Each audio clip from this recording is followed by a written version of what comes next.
Red book రాజ్యాంగాన్ని ప్రయోగించి 67 ఏళ్ల వయసులో ఉన్న ప్రముఖ సినీ నటుడు, రచయిత, నిర్మాత పోసాని కృష్ణమురళిని అక్రమ కేసులో ఇరికించి అరెస్టు చేయడమే కాకుండా ఆయన ఆరోగ్యం పట్ల కూడా ప్రభుత్వం కుట్రపూరితంగానే వ్యవహరించింది.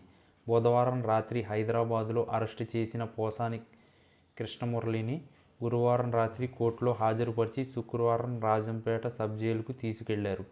అక్కడ విరోచనాలు అయినట్లు కుటుంబ సభ్యులకు పోసాని తెలిపారు. శనివారం గుండెల్లో, కడుపులో నొప్పిగా ఉందని చెప్పడంతో ముందుగా అక్కడి పీహెచ్సీకి తరలించారు. అక్కడ ప్రాథమికంగా పరీక్షలు చేయించి వైద్యుల సూచనల మేరకు కడపలో రిమ్స్కు తరలించారు. ఇక్కడ కూడా ఆయన పట్ల ప్రభుత్వం, పోలీసులు అత్యంత క్రూరంగా వ్యవహరించారు. గుండెల్లో, కడుపులో నొప్పితో బాధపడుతున్న అంబులెన్స్లో కాకుండా పోలీస్ వాహనంలో తీసుకెళ్లడం క్రూరత్వమే. పైగా ఆయనది అనారోగ్యం కాదని నటన అంటూ railway Koduru rural CI Venkateswarlu RIMS ఆవరణలో మీడియాతో మాట్లాడుతూ చెప్పడం అందరినీ విస్మయపరిచింది.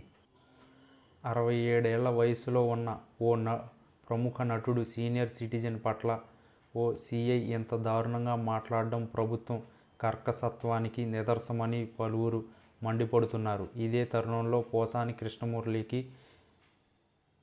ఏదైనా జరగరానిది జరిగితే బాధ్యత ఎవరిదంటూ ఆయన అభిమానులు ప్రశ్నిస్తున్నారు. పోసానికి ఇప్పటికే ఒకసారి గుండె ఆపరేషన్ అయింది. మరికొన్ని ఆరోగ్య సమస్యలు ఉన్నాయి. ఓబుళువారిపల్లె పోలీస్ స్టేషన్లో స్థానిక పీహెచ్సీ వైద్యులు పరీక్షించినప్పుడు ఆయనకు కొన్ని ఆరోగ్య సమస్యలు కూడా ఉన్నట్లు వెల్లడించారు. గుండెకు సంబంధించే కాకుండా ఇతర ఆరోగ్య సమస్యలు ఉన్నట్లు కుటుంబ సభ్యులు కూడా పేర్కొంటున్నారు. బుధవారం రాత్రి హైదరాబాద్లో అరెస్టు చేసిన ఆయన్ని పోలీసులు వాహనంలో తిప్పి గురువారం మధ్యాహ్నం ఓబుళువారిపల్లెలో పోలీస్ స్టేషన్కు తీసుకొచ్చారు. అక్కడ 9 గంటలు విచారణ జరిపి ఆ తర్వాత రైల్వే కోడూరు కోర్టులో హాజరుపరిచారు. కోర్టులో రాత్రంతా వాదనలు జరిగాయి. శుక్రవారం రాజంపేట సబ్ జైలుకు తీసుకువచ్చే వరకు, అంటే 2 రాత్రులు 2 పగలు ఆయనకు విశ్రాంతి, నిద్ర లేవు. ఆయన బాగా అలసిపోయారు. జైలుకు తీసుకొచ్చేటప్పటికే బాగా నీరసించిపోయారు. సబ్ జైలుకు తరలించిన తర్వాత విరోచనాలు అయినట్లు, ఇతర సమస్యలు ఎదుర్కొంటున్నట్లు ఆయన ములాఖాతులో సన్నిహితులకు తెలిపారు. శనివారం గుండెల్లో, కడుపులో నొప్పితో బాధపడ్డారు. ఇలాంటి తరుణంలో తగిన చర్యలు తీసుకోవాల్సిన జైలు పోలీసు అధికారులు చాలా నిర్లక్ష్యంగా వ్యవహరించినట్టు స్పష్టంగా కనిపిస్తుంది. ఇలాంటి సమస్యలతో ఉన్న వారిని ఆసుపత్రికి తీసుకెళ్లాలంటే తప్పనిసరిగా ఆక్సిజన్, ఇతర అత్యవసర వైద్య సౌకర్యాలు ఉన్న అంబులెన్స్లోనే తీసుకువెళ్లాలి.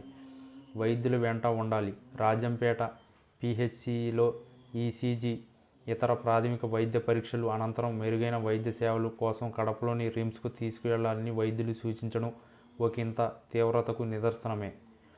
అయినా పోలీసులు ఆయన్ని రాజంపేట పీహెచ్సీ నుంచి కడప రిమ్స్కు అంబులెన్స్లో కాకుండా పోలీస్ వాహనంలో తీసుకెళ్లారు. అది సరిగా గాలి కూడా అందకుండా ఇద్దరు పోలీసుల మధ్య కూర్చోబెట్టి తీసుకెళ్లారు. రిమ్స్లో కూడా స్ట్రెచ్చర్ కానీ, వీల్చైర్ కానీ ఏర్పాటు చేయలేదు. వాహనం నుంచి ఆసుపత్రికి నడిపించుకుంటూనే తీసుకెళ్లారు. రిమ్స్ వైద్యులు పరీక్షల అనంతరం పోసాని కిడ్నీలో రాయి ఉన్నట్లు చెప్పారు. ఇలాంటి పరిస్థితుల్లో ఎప్పుడైనా కడుపులో నొప్పి వచ్చే అవకాశం ఉంటుంది. అప్పుడు కూడా అంబులెన్స్లో కాకుండా పోలీసు వాహనంలో తిరిగి రాజంపేటకు తరలించారు. పోసాని పట్ల ప్రభుత్వం క్రూరత్వానికి ఇదే నిదర్శనమని పలువురు వ్యాఖ్యానిస్తున్నారు. పోసాని కృష్ణమురళి ఆరోగ్యంపై కుటుంబ సభ్యులతో పాటు అభిమానుల్లోనూ ఆందోళన వ్యక్తమవుతుంది. అనారోగ్యంతో ఉన్న ఆయన్ని పోలీసు వాహనాల్లో తీసుకెళ్లారని, ఏదైనా అత్యవసరం అయితే పరిస్థితి ఏంటని ప్రశ్నించారు. శనివారం ములాఖాతులో రాజంపేట ఎమ్మెల్యే అమర్నాథ్ రెడ్డి ఆయన్ని సబ్ జైలులో కలిశారు. అనంతరం ఆయన అనారోగ్యంతో బాధపడుతున్న తీరును సబ్ జైలు అధికారులు కూడా వివరించారు. పోసాని ఛాతీ నొప్పి, ఇతర ఆరోగ్య సమస్యలతో బాధపడుతున్న నేపథ్యంలో ఏదైనా జరిగితే బాధ్యత వహించాల్సి ఉంటుందని కూడా అధికారులకు హెచ్చరించారు. ఈ నేపథ్యంలో అధికారులు పోసానిని పీహెచ్సీకి తీసుకెళ్లి అక్కడి నుంచి కడప రిమ్స్ వైద్యం కోసం తరలించారు.